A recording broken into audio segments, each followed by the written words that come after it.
Video शुरू करने से पहले मैं एक क्वेश्चन करना चाहूँगा कि मान लो आप एक फैंसी रेस्टोरेंट में खाना खाने गए हो। वहाँ पे एक आदमी अच्छे से सूट बूट में वेल ड्रेस्ड, हाथ में महंगी एसेसरीज पहने बैठा हुआ है। आपके दिमाग में क्या आएगा कि या तो वो कोई बड़ा बिजनेसमैन है या फिर कोई highly educated person. But if we look at that, तो ये पूरा प्रोसेस आपके देखने से और वो पर्सपेक्टिव बनने का ये पूरा प्रोसेस होता है जजमेंट का। अब आप कितना भी मना करें कि हम किसी को जज नहीं करते या किसी के बारे में कुछ उल्टा सीधा नहीं सोचते, but brother, this is the process of psychology. ये इंसान के अंदर फीडेड है और अगर वो लोगों को जज नहीं करेगा तो he would not be able to take decision. तो आज से हजारों सालों पहले जब हमारे पूर्वज हंटर गैदर हुआ करते थे, तब भी उनके लिए चीज़ों को जज करना उतना ही नेसेसरी था, क्योंकि अगर वो चीज़ों को जज नहीं करेंगे या सिचुएशंस को जज नहीं करेंगे तो कभी भी उन्हें कोई भी चीर फाड़ के खा जाएगा। क्योंकि जब उनके सामने एक शेर खड़ा होता था तो उन्हें जज करना होता था कि उन्हें भागना है, रुकना है या सामना करना है। So judgment is not a bad thing, it is a part of psychology, it is a part of human behaviour. और 48 लॉज ऑफ पावर का लॉ नंबर 6 भी यही कहता है कि कोट ऑल द अटेंशन। क्योंकि जब तक आप लोगों का अटेंशन गेन नहीं करेंगे तब तक आप उसी भीड़ में जीते रहेंगे। You will be the part of that matrix जो कॉलेज जाता है, पढ़ाई करता है, नौकरी करता है और एट द एंड वो एक नॉर्मल लाइफ इस मैट्रिक्स में जी के निकल जाता है। वहीं कुछ 1% लोग ऐसे हैं जो इस दुनिया में नेम फेम बनाते हैं। They establish themselves as a brand. वो मेहनत करते हैं अपने ऊपर, अपने काम पे, सोसाइटी में अपना नाम बनाने के लिए, उसे सर्व करने के लिए। अब इस फेम की रूट्स डायरेक्ट अट्रैक्शन पे ही जाती हैं, क्योंकि जब तक आप एक अट्रैक्टिव पर्सनैलिटी नहीं बनोगे तब तक लोग, इवन आप खुद, अपने आप को सीरियसली नहीं लोगे। जस्ट थिंक अबाउट इट कि आप जैसे दिखने वाले कितने सारे लोग हैं इस धरती पर, और यहाँ मैं चेहरे की बात नहीं कर रहा।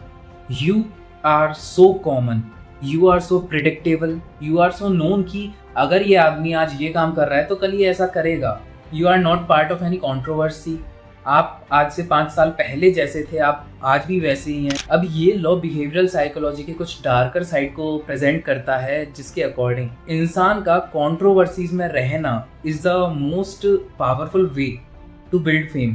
जब साइबर ट्रक लॉन्च हुआ था तो एलन मस्क ने अपने ही ट्रक में एक बॉल मारी थी और वो बुलेट प्रूफ ग्लास उन्होंने तोड़ दिया था। आधी से ज़्यादा जनता को ये पब्लिसिटी स्टंट समझ में ही नहीं आया, और इसके बावजूद एक बेकार डिज़ाइन होने के बाद साइबर ट्रक ने इतनी फेम हासिल करी जो शायद एक नॉर्मल लॉन्च से उसे कभी नहीं मिलती।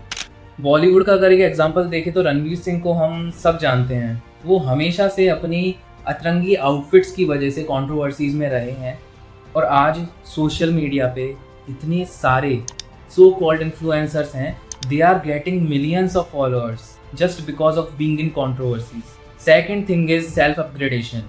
अगर आप आज से 5 साल बाद किसी से मिल रहे हैं और वो इंसान कह रहा है कि आप बिल्कुल नहीं बदले, don't take it as compliment. This is insult for you. Because change and adaptability इंसान का सबसे essential behavior है उसे ग्रो करने के लिए। तो अगर आप आज से 5 साल पहले जैसे थे वैसे ही आप आज नज़र आ रहे हैं, तो it's clear that you do have lack of maturity, you do lack in development, और इसका सीधा सा मतलब है कि तुम अभी तक बड़े नहीं हुए हो।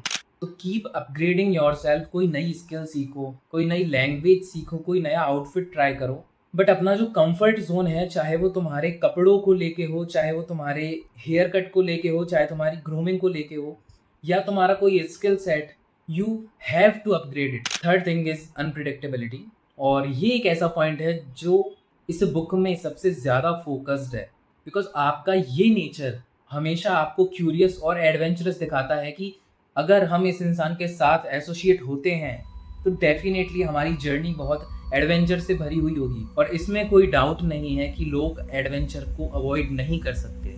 So guys, don't get ignored, work on yourself. लोगों को क्वेश्चन करो, उनके सामने अपने फैक्ट रखो, एक स्ट्रॉन्ग कॉन्फिडेंट पर्सनैलिटी बिल्ड करो, चाहे उसमें तुम्हें ग्रूमिंग सीखनी पड़े, चाहे तुम्हें फैशन सेंस सीखना पड़े, या फिर कोई ऐसी स्किल जो तुम्हारी पर्सनैलिटी में +1 कर रही है। And don't waste your time, just go for it.